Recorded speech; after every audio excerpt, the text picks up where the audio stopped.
자, 오늘 본문 말씀은 요나에 관한 이야기입니다. 사실 요나서 말씀 읽다 보면 제일 흥미로운 부분이 바로 이 요나서 4장 말씀입니다.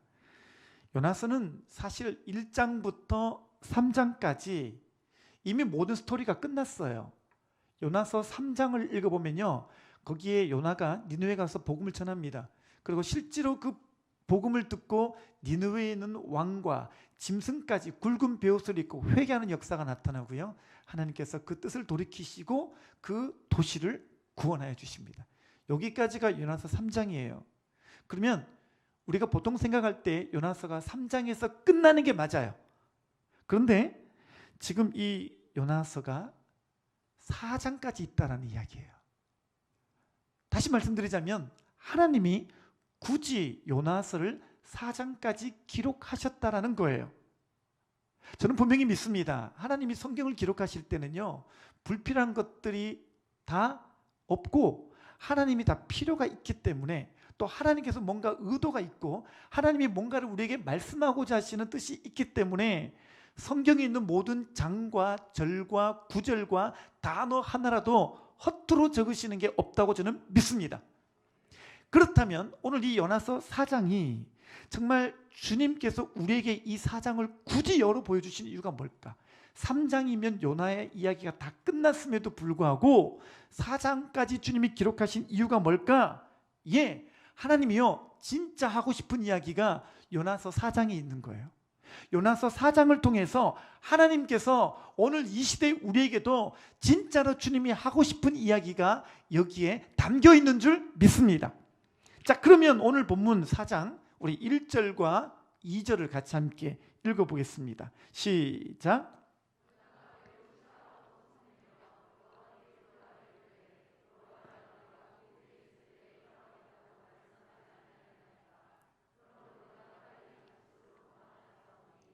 주께서는 은혜로우시며 자비로우시며 노하기를 더디하시며 인애가 크시사 뜻을 돌이켜 재앙을 내리지 아니하시는 하나님이신 줄을 내가 알았음이니이다. 아멘. 자, 여기 이제 보면요, 우리가 요나서 3장에서 니느웨 사람들이 다 회개했어요. 좌우를 분별치 못하는 자만 12만이니까 성인 다 합치면 한 60만 정도로 학자들이 파악합니다. 60만 되는 사람들이 다 회개했다면요, 이거야말로 놀라운 사건 아닙니까? 정말 우리가 봤을 때는 요나서 3장에 적혀있는 이야기는 해피엔딩이에요. 자, 그런데 4장이 딱 열리자마자 1절부터 여러분, 이건 정말 반전입니다. 요나가 지금 뭐라 그러냐면요, 하나님께서 행하신 이 아름다운 결말을 놓고 1절, 요나가 매우 싫어하고 성을 냈다고 말하고 있습니다. 그리고 2절에 가서 뭐라고 얘기하는 거냐면요, 제가 쉽게 말하겠습니다. 이런 말이에요. 내 이럴 줄 알았습니다. 내가 그래가지고 안 간다고 안 그랬습니까? 하나님, 내가 왜 다시스로 간지 알아요? 하나님께서 진짜 니네 구원해 줄까봐. 내가 이 꼴을 내가 보기 싫어가지고 내가 사실 다시스로 도망간 거였는데, 아니 결국에는 니네를 구원해 주셨네요. 이게 말이 됩니까? 라고 따지는 대목이 지금 요나서 4장에 나와요. 자, 그러면 우리가 지금 이 4장 1절을 읽었을 때 이게 지금 이해가 안 되는, 이거는 그냥 놓고 봤을 때 도대체 이해가 안 되는 이야기라는 거예요. 여러분, 요나가 왜 4장 1절 열리자마자 이거 지금 당연한 결말인 것 같고, 이거 정말 하나님의 은혜이고 누가 봐도 해피엔딩인데, 이거를 왜 유독 요나는 불평해하고 성내고 화내고 싫어하고 있는 것일까요? 이거를 좀 잘 알기 위해서는요, 성경 다른 데를 좀 찾아볼 필요가 있습니다. 여러분, 재밌는 거는요, 요나가 요나서에만 나오는 건 아닌 거 아시죠? 구약 성경에 보게 되면 요나가 다른 데도 나와요. 그게 어디냐면 열왕기하 15장 25절에 나옵니다. 저기 요 구절을 같이 읽어보겠는데요, 다 같이 읽어보겠습니다. 시작. 이스라엘의 하나님 여호와께서 그의 종 가드 헤벨 아미떼의 아들 선지자 요나를 통하여 하신 말씀과 같이 여로보암이 이스라엘 영토를 회복하되 하맛 어귀에서부터 아라바 바다까지 하였으니 라고 적었어요. 요나 이야기가 열왕기하에 등장을 해요. 여기서 알 수 있는 사실 중에 하나가 뭐냐면 요나는 여로보암 시대의 인물이에요. 자, 그런데 여기 딱 한 구절이지만 이 요나 이야기를 통해서 우리는 뭘 할 수가 있냐면 성경은 허투루 기록된 게 없다 그랬죠. 이 구절을 통해서 뭘 보여주고자 하시는 거냐면 요나가 가지고 있던 가치관을 보여주는 거예요. 요나가 갖고 있던 그 메시지가 항상 어떤 걸 요나는 좋아했는가를 보여주는데 아까 읽은 말씀 보니까 이스라엘 영토를 회복하되 라고 적어놨어요. 그러니까 여러분 요나가 가지고 있는 가치관은 뭐냐면요, 이스라엘 위주의 신앙이에요. 그러니까 하나님께서 요나에게 주신 말씀이 이스라엘을 크게 번성하게 하리라 이 말씀을 주셨는데 진짜 이 말씀은 요나 기호에 딱 맞는 말씀인 거예요. 요나는요 당시에 그 메시지를 너무 신이 나게 아주 그냥 크게 이렇게 아주 전했던 것이었습니다. 근데요 여러분, 하나님이 요나에게 전하게 하신 이스라엘 회복에 관한 말씀은요 이스라엘만 복받고 이스라엘만 선민이고 이스라엘만 특별하다라는 의미로 주신 게 아니었어요. 더 여러 가지 말씀을 주님께서 세트로 주셨는데 요나는 이스라엘이 번성하리라 이 말씀만 골라가지고 전한 거예요. 아이들이 종합 선물 세트를 주면 자기가 좋아하는 것만 번쩍 들고 좋아하라는 것처럼요, 원래 하나님이 주시는 말씀은 그게 아니었는데 요나는 그걸 좋아하는 거예요. 이스라엘이 잘 되리라, 이스라엘이 번성하리라, 이스라엘은 특별하다, 이스라엘은 선민이다. 여러분, 그래서요 성경을 읽어보게 되면요 여러분, 성경 말씀은 이스라엘을 복주겠다라는 말씀이 자주 나와요. 근데 자세히 보면은 항상 그 말씀이 등장할 때마다 어김없이 나오는 표현은 뭐냐면 내가 이 복을 줄 테니까 이 복을 가지고 너는 이방에 전하라는 말씀이 항상 구약에 나와요. 항상 구약에 나와요. 근데 또 항상 똑같이 이스라엘 백성들이 실수하는 대목이 뭐냐면 앞에 있는 복 받는 것만 좋아하고 뒤에 나오는 사명은 계속 놓치는 실수를 범해요. 자, 예를 들어 볼까요? 자, 하나님께서 아브라함을 부르신 장면이 창세기 12장에 나옵니다. 자, 창세기 12장 1절부터 3절을 같이 함께 보겠습니다. 함께 읽어보겠습니다. 시작.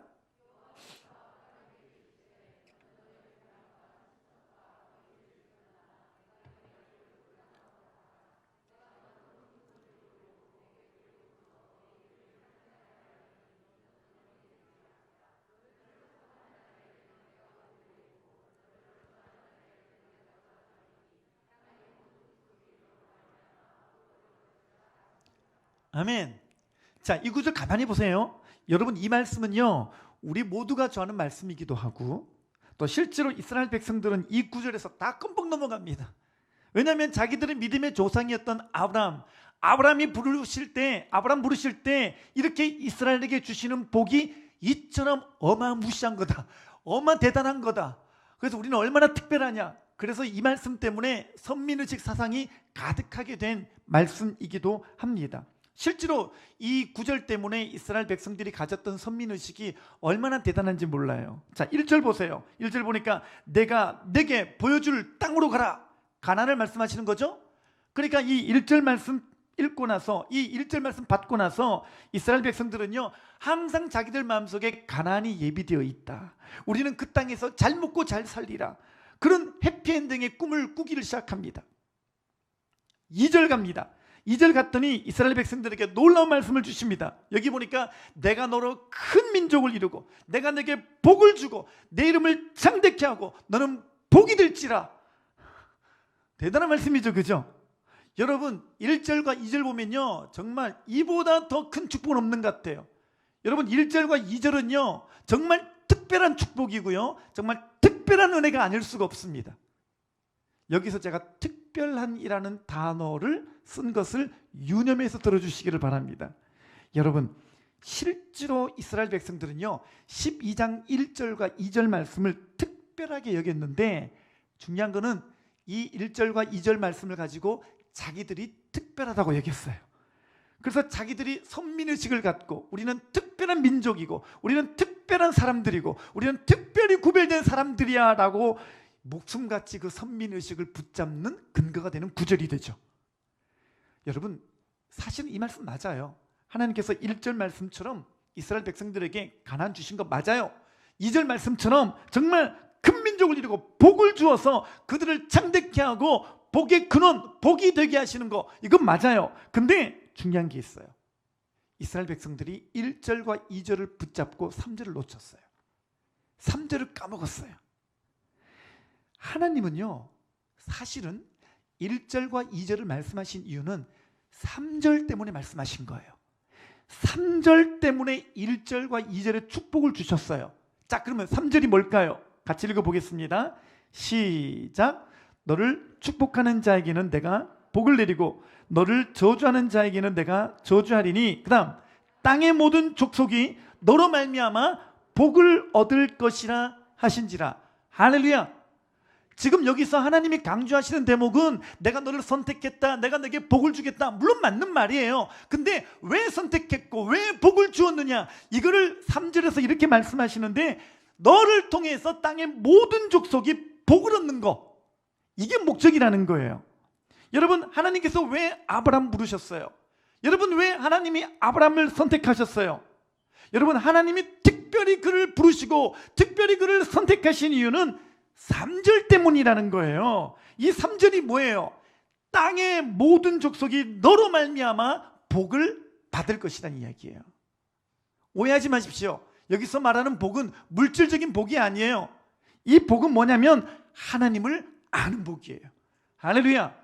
하나님이 복인 줄 믿습니다.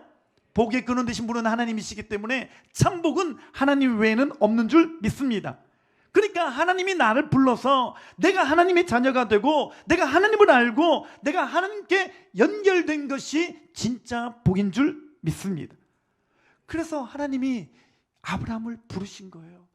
그래서 하나님이 아브라함을 선택하신 거예요. 가나안까지 주시는 거예요. 그리고 그 목적이 뭐예요? 이방에게 복의 통로로 그의 인생이 쓰임받기를 원하셨던 것이었습니다. 근데 이스라엘은 1절과 2절만 붙잡고 3절을 버렸어요. 놀라운 것은요, 성경 보면 이 말씀을 아브라함에게만 주신 게 아니라 아브라함 이후로도 계속 주셨습니다. 자, 아브라함의 아들이 누굽니까? 야곱. 맞아요? 제가 큰 소리 치면 다 넘어오죠, 그죠? 정신을 차리십시오. 아브라함의 아들은 이삭입니다. 자, 이삭에게도 어떤 말씀을 주셨을까요? 자, 이삭에게 주신 말씀 창세기 26장 4절입니다. 시작. 네 자손을 하늘의 별과 같이 번성케 하며 이 모든 땅을 네 자손에게 주리니, 그 다음 네 자손을 인하여 천하 만민이 복을 받으리라. 아멘. 그러니까 이삭을 선택하실 때도 하나님의 그림은 뭐예요? 이삭과 그의 자손을 통해서 누구를 보시는 거예요? 천하 만민이에요. 창세기 때부터 하나님은 천하 만민, 모든 이방 족속들이, 온 인류가 주님께 돌아오는 꿈을 갖고 계셨습니다. 할렐루야. 자, 이삭의 아들은 누구예요? 진짜 야곱입니다. 자, 야곱 보실까요? 야곱에게도 똑같은 말씀 주셔요. 창세기 28장 14절입니다. 시작. 내 자손이 땅의 티끌같이 되어서 동서남북에 편만할지며, 그 다음 땅의 모든 족속이 너와 네 자손을 인하여 복을 얻으리라. 사실 더 있는데요, 시간이 없어가지고 제가 구절을 더 나열을 못하겠는데, 계속 구약 성경을 읽어보게 되면요, 하나님이 하나님의 사람을 세우시고 나서 꼭 덧붙이는 말씀이 뭐냐면 내가 너에게 복을 줄게. 근데 복을 주는 이유는 이 복을 니도 전하라는 거야. 너만 갖지 말고 너를 통해서 이방에게 전달되는 것, 이게 내 큰 그림이야. 주님은 이걸 계속 말씀해 주셔요. 계속 말씀해 주십니다. 결정적인 말씀이 이사야 말씀에도 나와요. 하나님이 이스라엘 백성들이 사명 다 까먹고 죄만 짓고 있을 때 하나님이 바벨론 포로로 끌려가게 하십니다. 근데 그때도 이런 말씀을 주셨어요. 이사야 49장 6절입니다. 시작.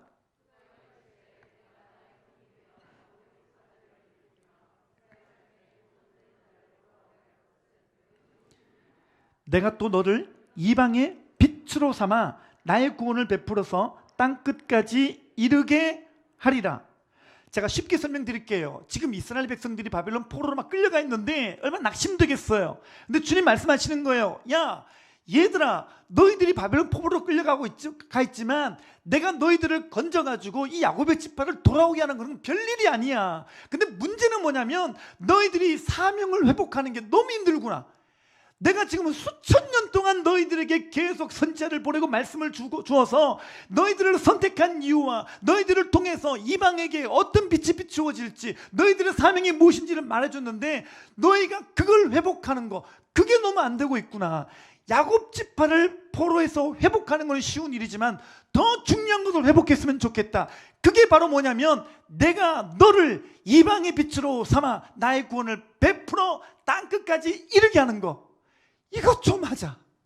이것 좀 이루고 하자. 내가 너희를 이걸 위해서 불렀으니 너희가 여기에 쓰임받는 인생을 살았으면 좋겠다라는 게 그게 하나님 아버지의 마음인 줄 믿습니다. 근데요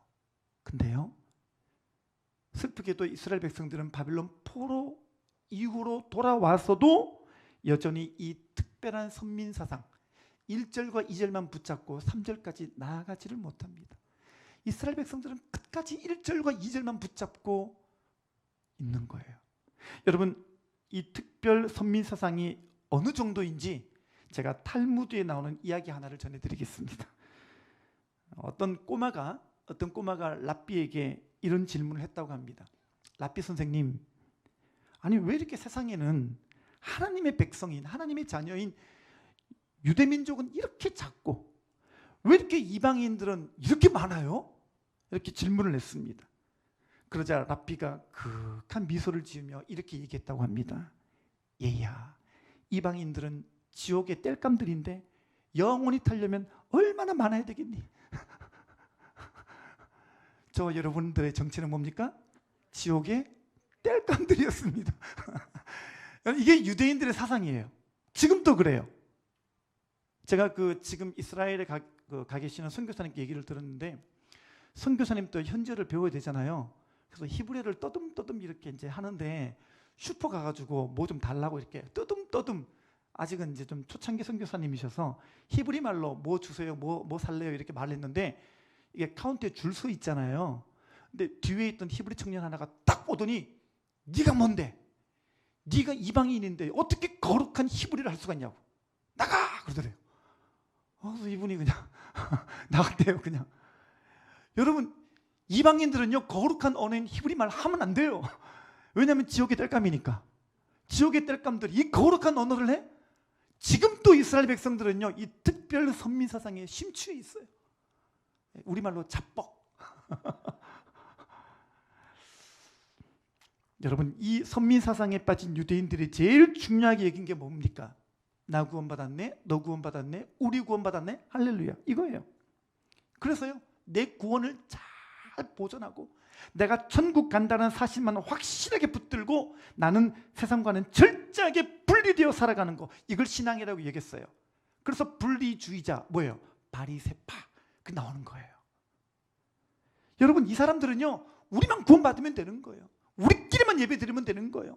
세상은 어떻든지 간에 상관없어요. 우리만 잘 믿고 우리만 천국 가면 되는 거예요. 근데요 여러분, 구약 말씀을 계속 읽어보면요 하나님이 거듭 이스라엘 백성들 향해서 하시는 말씀이 뭐냐면 내가 너희를 선택한 목적이 그게 아니라는 거예요. 내가 너희를 구원한 목적이 그게 아니라는 거예요. 갈라디아서 3장 8절에 바울이 그걸 깨닫고 바울도 그 얘기를 합니다. 갈라디아서 3장 8절 보겠습니다. 시작. 또 하나님이 이방을 믿음으로 말미암아 의로 정하실 것을 성경이 미리 알고 먼저 아브라함에게 복음을 전하되 모든 이방이 너를 인하여 복을 받으리라 하였으니 그랬습니다. 여러분, 이게 뭐라고 적었어요? 성경 가만히 보세요. 여러분, 바울이 얘기를 하는 거예요. 성경이 미리 알고, 즉 하나님이 미리 창세 전부터 모든 인류, 저와 여러분 같은 이방인들도 복음 듣고 주님을 알고 주님의 친백성 되는 그 꿈을 안고 아브라함에게 복음을 전하되, 아브라함한테 뭐라 그랬어요? 너만 특별한 민족이야, 너만 특별한 선민이야, 이거 말씀하신 게 아니라 모든 이방이 너를 인하여 복을 받으리라. 할렐루야. 처음부터 태초부터 주님께서 품고 계셨던 것이 저와 여러분, 모든 이방인들, 모든 인류가, 모든 사람들이 주님께 돌아오는 꿈을 갖고 계신 것이 우리 하나님이셨어요. 우리가 오해하는 게 있어요. 우리가 오해하는 게 뭐냐면, 하나님이 이스라엘을 뽑았는데, 하나님이 이스라엘 쓰려고 뽑았는데, 그렇게 선민을 만드셨는데, 그들과만 영적 교제를 하려고 그랬는데, 그들이 죄를 지으니까 나중에 이방인인 우리에게 구원을 옮기셨다, 이렇게 아는 분도 계셔요. 잘못 알고 계신 거예요. 마치 우리는 태초부터 구원의 대상도 아니었던 것 같고, 하나님은 우리를 구원하실 계획도 없었는데, 이스라엘 백성들이 죄를 지어가지고 그 구원 계획을 중간에 수정해서 이방인 우리에게도 구원이 임한 줄로 알아요. 여러분, 근데 성경 보면 그게 아니에요. 하나님은 태초부터 모든 세계가 믿음으로 말미암아 주님께 돌아오는 계획을 정하셨었어요. 그리고 그것을 미리 알고 누구를 먼저 뽑았느냐? 그게 아브라함이에요. 아브라함이 창세기 10장에 나오잖아요. 9장 사건이 뭐예요? 바벨탑 사건이잖아요. 이들이 계속 죄를 지으면서 언어도 갈라지고 퍼져나가는 거예요. 이거 어떻게 하겠냐는 거예요. 그래서 이들을 구원하기 위해서 선택하신 게 아브라함이에요.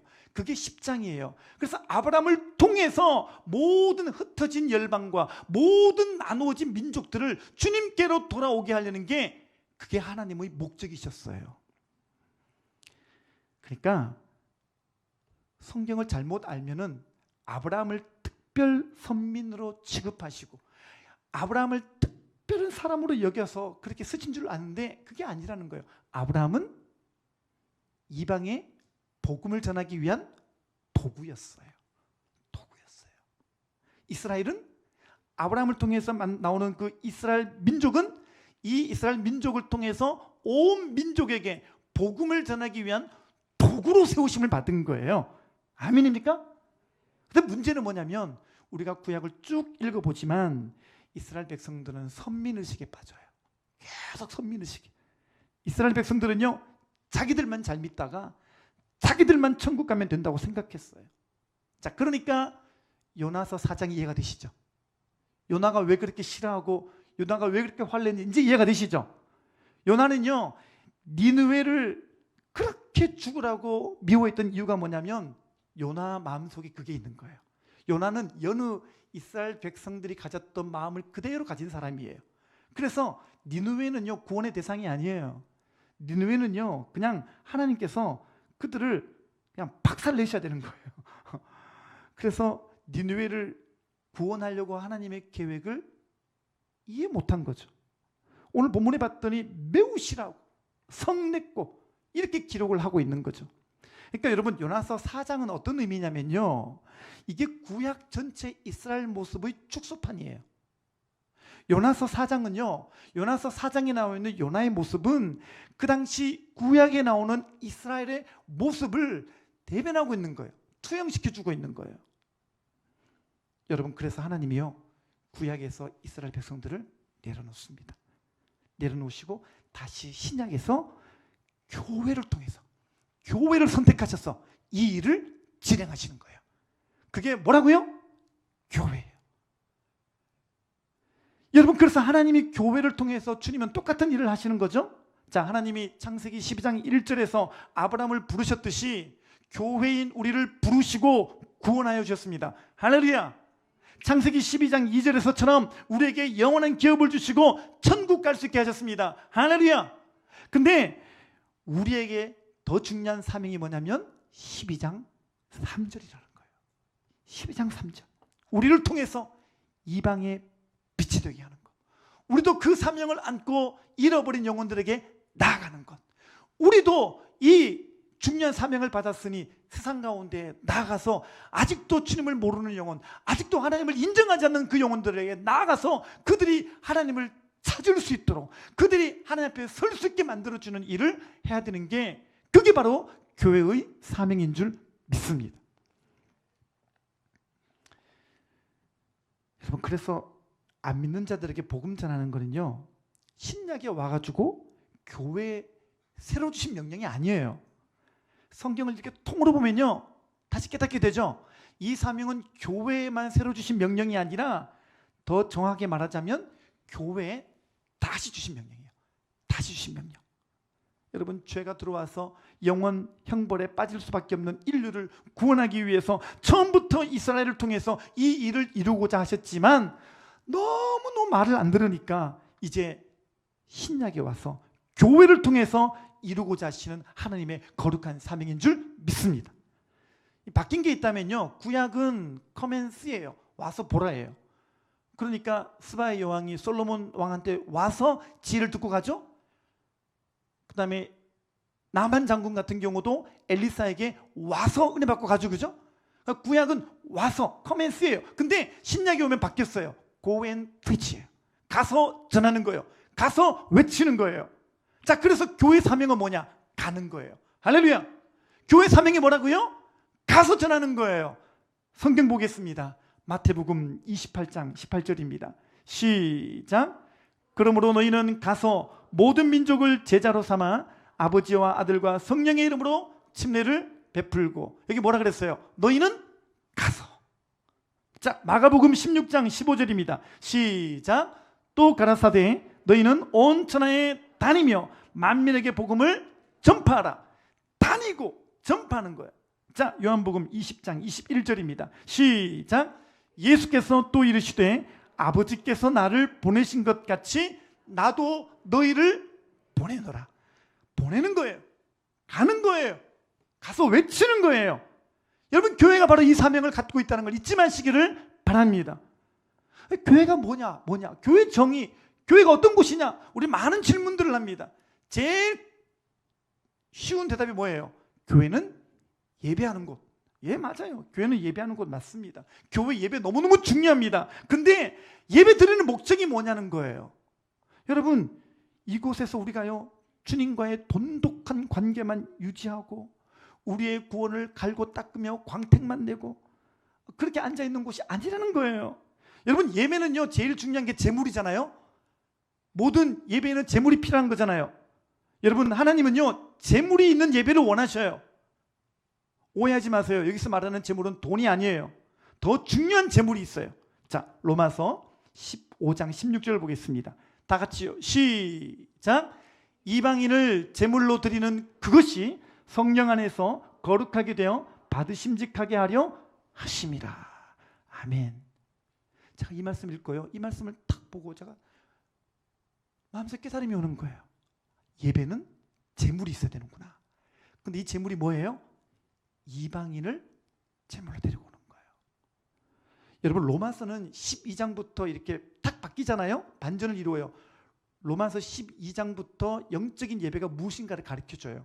그러다가 로마서 15장, 방금 이 본문에서 영적 예배의 본질이 무엇인가를 말해주는 것이에요. 이게 뭐냐면, 하나님이 진짜 받으시는 영적 예배는 뭐냐면 이방인을 전도해서 그와 함께 예배하는 거예요.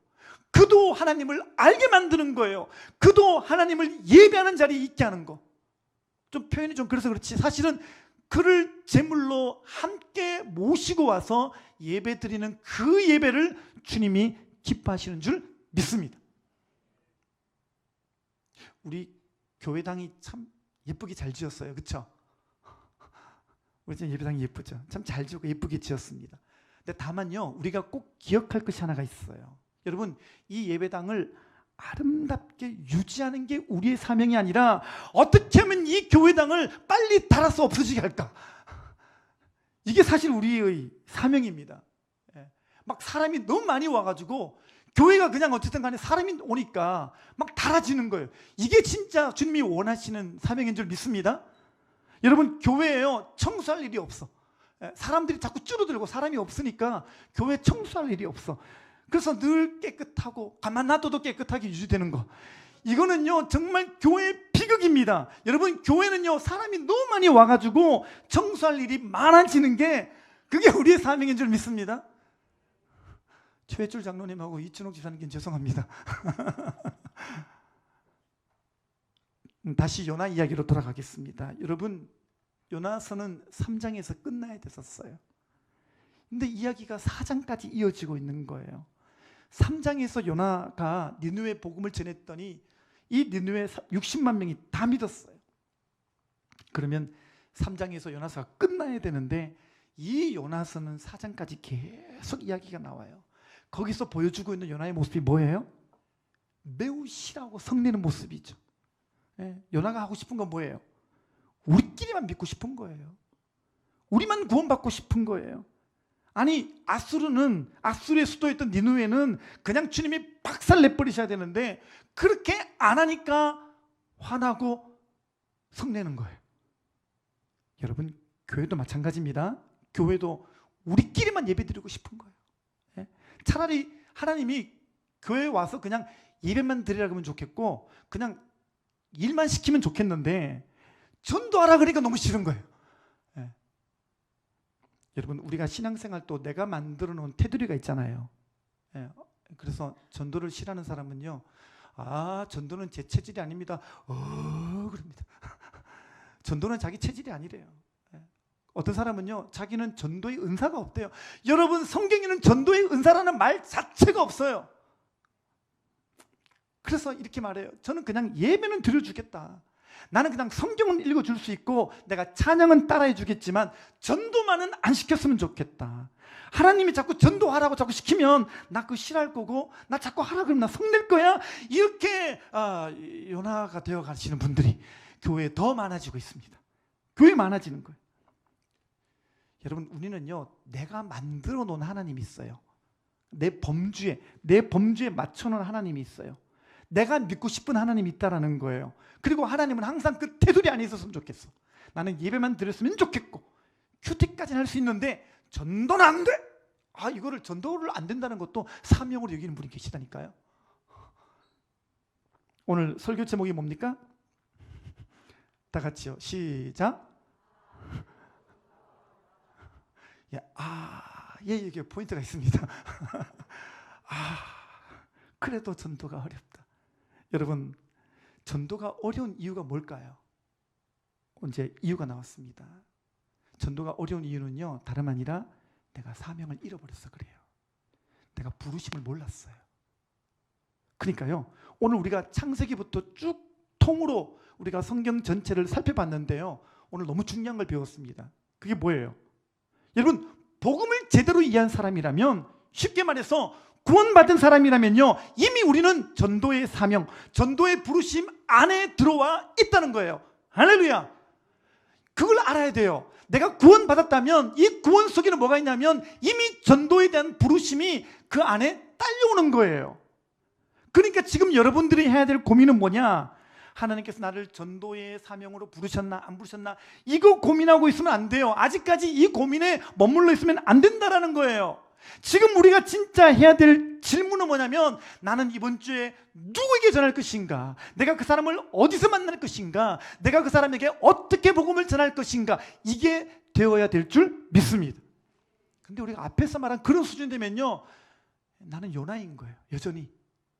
여러분, 우리 교회가 아직도 앞에 말한 그런 고민만 하고 있으면요, 아직 우리 교회가 머물러 있는 장소는 요나서 4장에 머물러 있는 거예요. 여러분, 전도는요, 하나님으로부터 특별한 부름을 받은 사람들이라는 특별한 사역이 아닙니다. 하나님을 아는 사람, 하나님께 속한 자로 구원해 주시고 불러주신 자들은요, 이미 전도의 사명 안에 들어와 있는 거예요. 아멘? 그러니까 교회는 뭐냐? 다 같이 이 사명 안고 이 사명을 보고 이 사명을 목표로 함께 달려가는 자들이어야 돼요. 아멘입니까? 그러면 지금 이 시대 교회는 이 사명을 잘 붙들고 있을까요? 아니, 멀리 갈 필요 없이 우리 포중층은 주님께서 주신 이 사명, 이 부르심을 잘 따라가고 있을까요? 사도행전 11장 19절 보겠습니다. 다 같이요. 시작.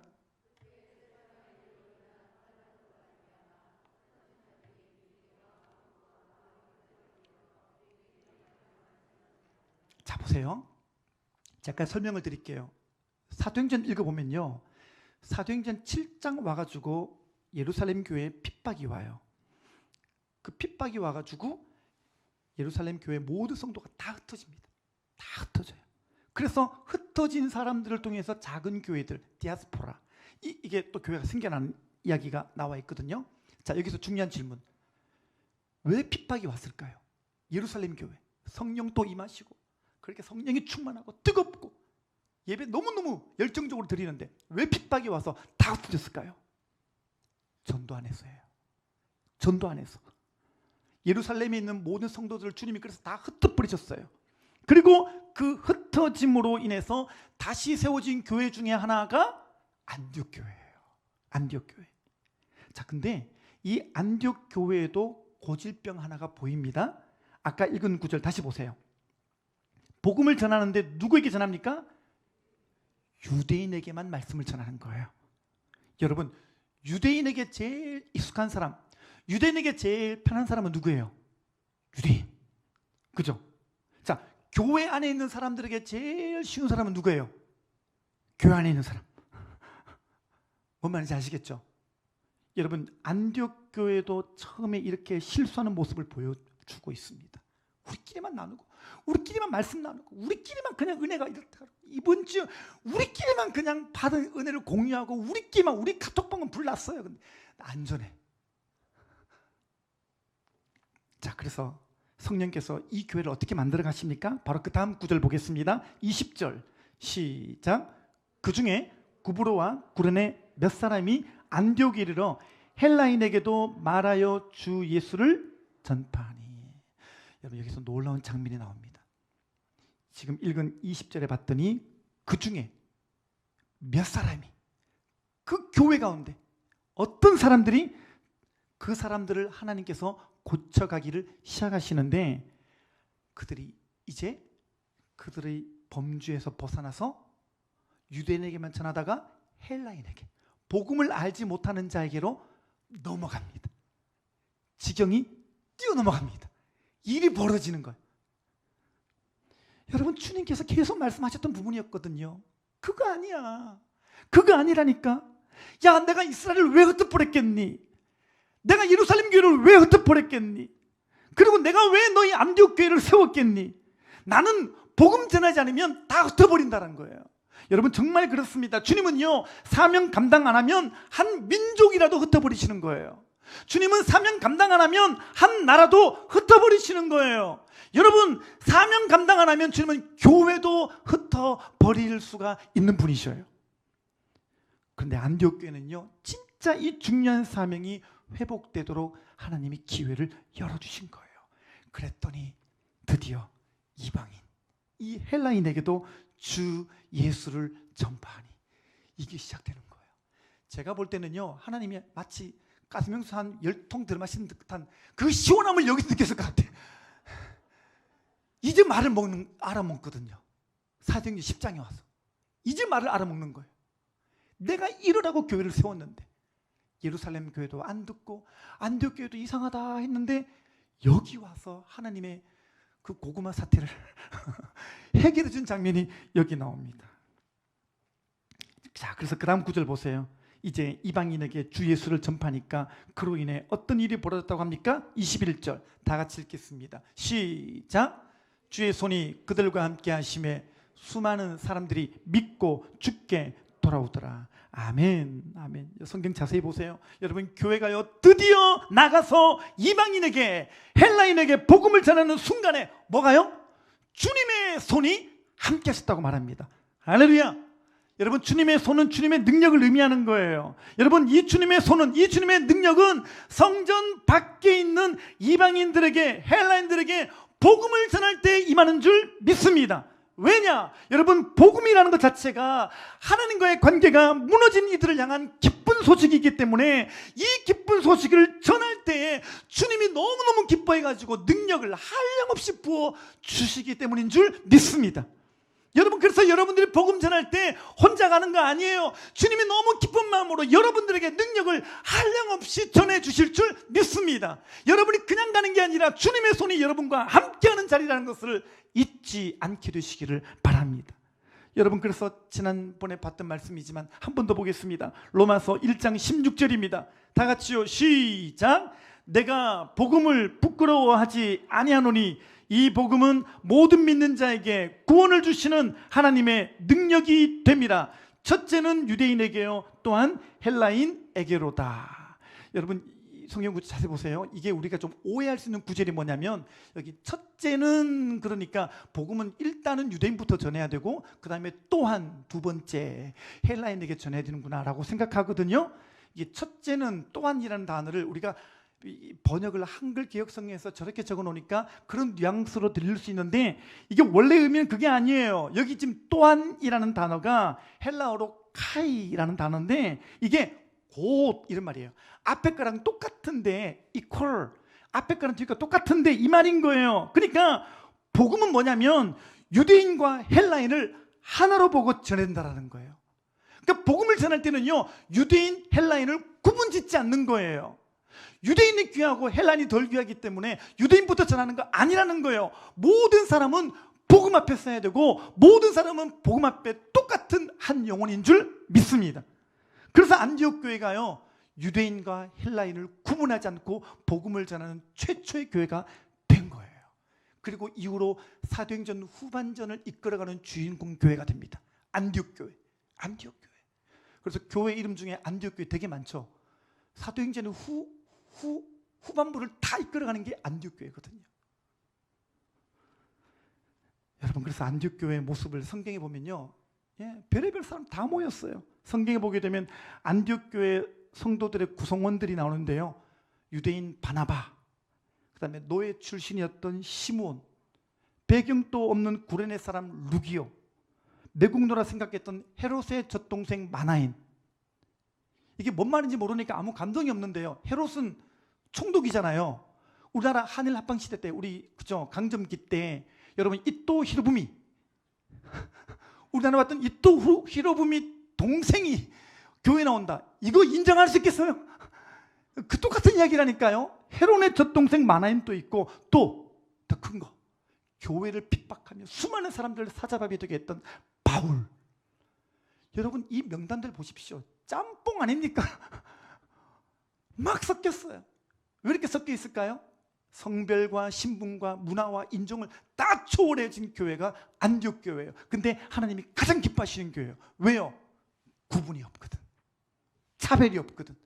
누구나 다 복음 앞에 서야 되니까 그 사명을 안고 누구나 다 전한 거예요. 다 전한 거예요. 여러분 사도행전 시대는 계급사회 시대거든요. 계급사회 시대에서 노예랑 주인이랑 같이 겸상한다. 이건 말도 안 되는 이야기예요. 매국노와 함께 있다. 말도 안 되는 거예요. 근데 안디옥 교회는 그게 가능했어요. 왜냐? 성령이 함께 하시고 주님의 손이 함께 하시고 그들 안에 유대인이나 헬라인이나 구분 짓지 않게 하시고 하나 되게 하시고 연합되게 하시고 둘을 하나 되게 하시는 일들이 일어났기 때문에 복음이 두루 편만하게, 복음이 차별 없이, 복음이 막힌 바가 없이 다 전해지는 거예요. 여러분 우리 교회가 그런 교회가 되시기를 주님의 이름으로 축원합니다. 여러분 이것 때문에요 예루살렘 교회를 흩으신 직후에 하나님이 베드로에게 나타나가지고 환상을 보여주는데 그 유명한 보자기 환상을 보여주십니다. 베드로한테 이 커다란 보자기가 내려오잖아요. 그 베드로가 딱 봤더니 그 안에 이 보자기가 내려왔는데 온갖 잡다한 짐승과 파충류와 새와 이런 게 있는 거예요. 이거는 율법에서 더럽다고 여겨진 거예요. 불결하다고 여겨진 것들이에요. 베드로 역시 이것들은 다 혐오의 대상이었어요. 이건 더러워서 더 이상 먹을 수 없다고 여긴 거였는데 그런 베드로에게 주님 말씀하십니다. 잡아 먹으라. 사도행전 10장 12절에서 14절입니다. 같이 읽을까요? 시작.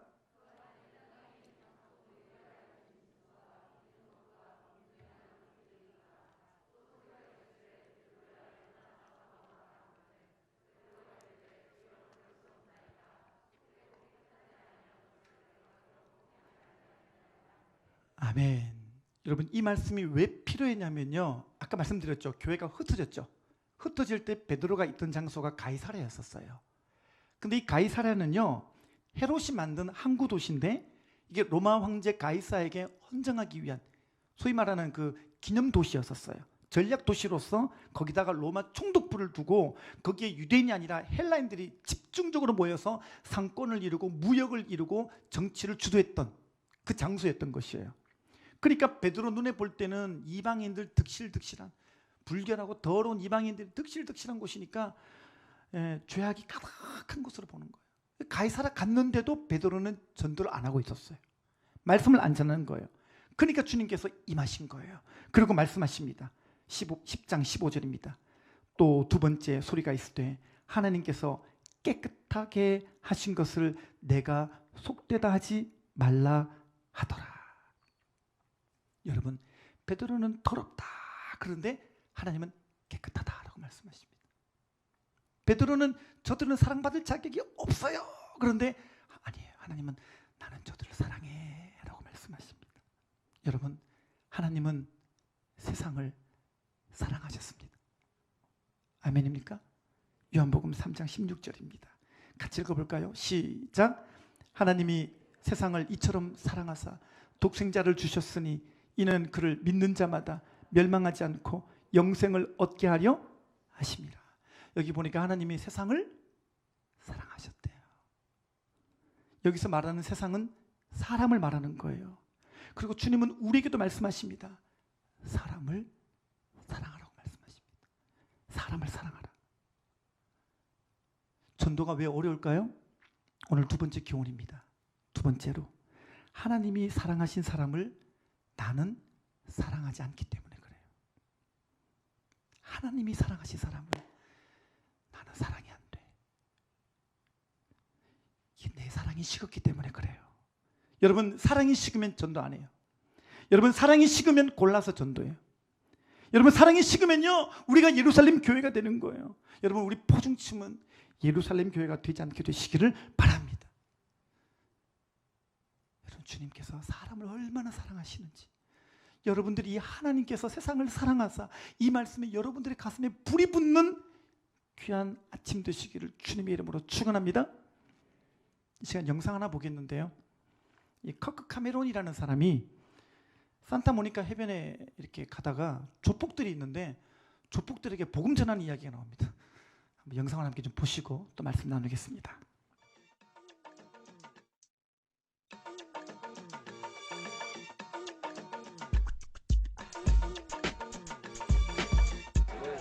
Ghetto. No, you gotta. Do you consider yourself to be a good person? You? You a good person? You a good person? Sometimes. Good heart. Good heart. All right, all right. Look, Oh, yeah? look, look. I'm gonna be honest with you in my pocket. I'm gonna be honest with you. Okay. In my pocket. I'm good and bad. Good and bad. Okay. So, can I ask you 3 questions to see if that's true? Yeah. Okay. You know the 10 Commandments, right? Yeah. Los 10 Commandments. Commandments? Oh yeah. Okay. 10 Commandments. Have you ever lied? Yeah. Yeah. Okay. What does that make you? A liar. Have you ever stolen something? Yeah. What does that make you? Bad person, thief. Like I told you. What is it? Like I told you. A thief. Like I told you, I'm not good.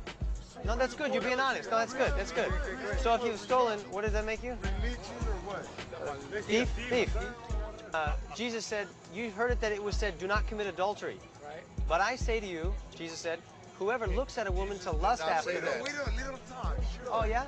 Little, Yeah. little I can show you in Matthew chapter 5. Don't finish that. He says, you have heard it said by, Did not say that. Albie, I'll show you in my Bible. let him finish talking to me. Hold on. Okay? Whoever looks at a woman to lust after her has committed adultery already with her in his heart. Yeah, that's right. Have you ever done that? Yeah. Yeah. So, tell me your name again. Mario. Mario.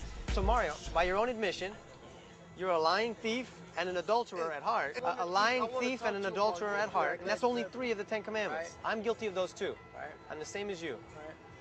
If God judges you by that standard on the day of judgment, do you think you would be innocent or guilty? Guilty. Okay, so do you think you go to heaven or hell when you die? Is that Well, bother- heaven or does that- hell? No. Yeah. Heaven or hell? Yeah. No, if I forgive my sins, for forgiveness, He will forgive my sins, and maybe you know what I mean? Yeah, yeah. God is good. He's a good judge.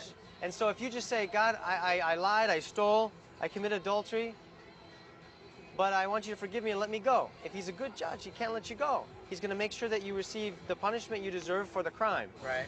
And the Bible says that all liars have their part in the lake of fire. It says no thief, no adulterer can enter the kingdom of heaven. And you're going to die one day. You're going to stand before him. If he treats you according to your sins, you're going to go to hell. Because God is good, and he says he will punish murderers, rapists, liars, thieves, adulterers, and that's you, and that's me. But he made a way for you to be forgiven because he loves you. Do you know what that is? Do you know what he did for you? He died. Jesus died on the cross, yeah? So it's like this, you're in court, you're guilty, and the judge says, can you pay your fine, Mario? It's $50,000. And you say, no, I have no money. So you're going to go to prison. All of a sudden, somebody you don't even know comes in and pays your fine. They sell everything they have and they give it to the judge and say, this is for Mario because he's my friend, I love him. How would you feel toward that guy? Grateful. Grateful. The Bible says that's what God did for you and for me 2,000 years ago. God became a man, Jesus Christ, and he died on the cross to take your punishment and my punishment. It's like this. We broke the law, and Jesus paid our fine because he died for you.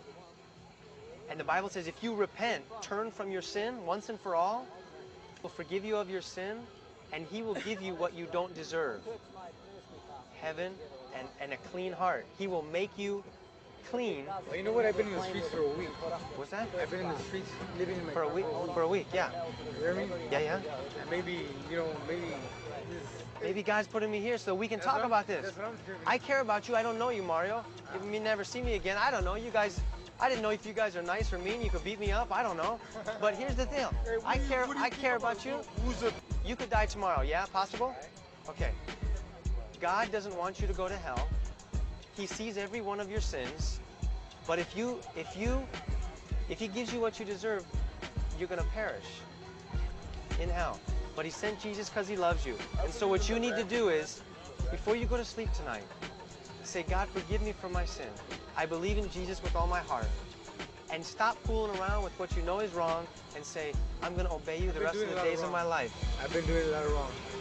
The only way that we can have hope of going to heaven and not go to hell is to give him our whole life. Thank you. Nice to meet you guys. Thank you.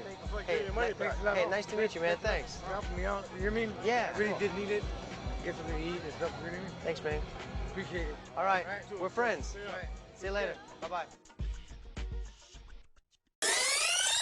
I was on Hollywood Boulevard with our Ambassadors Academy who were doing open-air preaching on the street when I saw an onlooker, and I thought, that's the guy from the video that gave Kirk such a hard time all those years ago. But he looked different, and this guy was holding a Bible and listening to the preaching. I go, it's not very likely. But then he did something that absolutely convinced me it was the guy. He started biting the inside of his lip, just like the guy on the video. And I knew it was him. So I took a picture of Kurt and I said, 5 years ago, you were on Santa Monica Pier with a bunch of gang members, and this guy right here told you about Jesus Christ. And he just looked at the picture and he said, that was me. I go to Bible study every day. I go to church Thursday and Sundays, and I'm loving it. And it's a good, loving thing. It saved my soul. It saved my life. And I'm different now, and it feels good. It feels good. Every time I tell the Lord God, I mean Jesus Christ, to put a shield over me wherever I'm at, to guide me from temptation and desire and from the evil one, he always guides me home in the right direction. You know what I'm telling you? I'm not going sideways no more or falling on my face no more. That's wonderful. Life is beautiful. 5 years ago, this guy was saying Jesus did not say that. And today, he was testifying of the things that Jesus had done in his life. It took some time, but God saved him. I had the honor of sowing the seed. Someone else harvested, but it was God who caused the seed to grow. As the Bible... 제가 자료가 약구자한테 복음을 전하는 게 있었고요. 이렇게 조폭에게 전하는 게 있었는데 이게 더 감동이 될 것 같아서 준비를 했습니다만 여기 복음 전했던 그 남자가 커크 카메론이라는 사람이에요. 이 사람이 17살 때 복음을 받아들이게 되고 예수님 만나게 됩니다. 이후로 이 사람이요. 하나님이 세상을 이처럼 사랑하사 이 말에 가슴에 불이 붙어버렸어요. 예수님 믿고 나서 하나님이 세상을 이처럼 사랑하사 불이 붙어버렸는데 이후로 이 사람이 복음을 전하는데 특별한 은사를 받았어요. 그 은사가 뭐냐면 사람을 가리지 않는 은사. 사람을 가리지 않는 은사를 받은 거예요. 그냥 이 사람은 사람 보면요 다 하나님이 사랑하시는 세상이에요. 그냥 누구를 봐도 하나님이 사랑하시는 영혼이에요. 그냥 누구를 봐도 하나님이 그토록 눈물 짓고 돌아오기를 기다리는 땅자로 보이는 거예요. 그래서 이 사람이 이후로 계속 복음을 전하는데 자기 직업 놔두고 이 일을 하고 있는데요. 이 사람을 통해서 예수님께 돌아온 사람이 얼마나 많은지 몰라요. 이 커크 카메론 이 사람은요, 조폭도 하나님이 사랑하신 사람으로 봤어요. 오늘 우리가 두 가지를 붙잡았으면 좋겠습니다. 여러분, 우리가 구원받았다면 우리는 이미 복음 전할 사명 안에 들어와 있어요. 아멘입니까? 여러분, 그리고 또 하나, 우리가 하나님이 세상을 이처럼 사랑하사, 여러분도 이 말씀에 불이 붙게 되시기를 바랍니다. 오늘 말씀의 결론입니다. 여러분, 전도는 어려운 게 아니에요. 왜냐? 내가 사랑이 없기 때문일 뿐이에요. 그리고 또 하나, 내가 사명을 잃어버려서 그렇습니다. 오늘 이 아침에 우리에게 이 두 가지가 다 회복되시기를 바랍니다. 여러분, 우리 교회가요, 사명을 잃고 사랑을 잃어버린 예루살렘 교회가 아니라 안디옥 교회가 되기를 주님은 원하시는 줄 믿습니다. 하나님, 우리에게 잃어버린 사명을 회복하게 하여 주옵소서. 그렇게 기도하십시오. 하나님, 우리에게 잃어버린 사랑을 회복하게 하여 주옵소서. 그렇게 기도하게 되시기를 바랍니다. 그래서 이 포항중앙 침례교회가 이제 주님 오시는 그날까지 이 사명과 이 부르심으로 주님 앞에 서는 그날까지 날마다 이 위대한 사명 앞에 나아가고 전진하고 주님 앞에 서는 복된 교회, 복된 목장, 복된 심령들 다 되시기를 주님의 이름으로 축원합니다. 기도하겠습니다.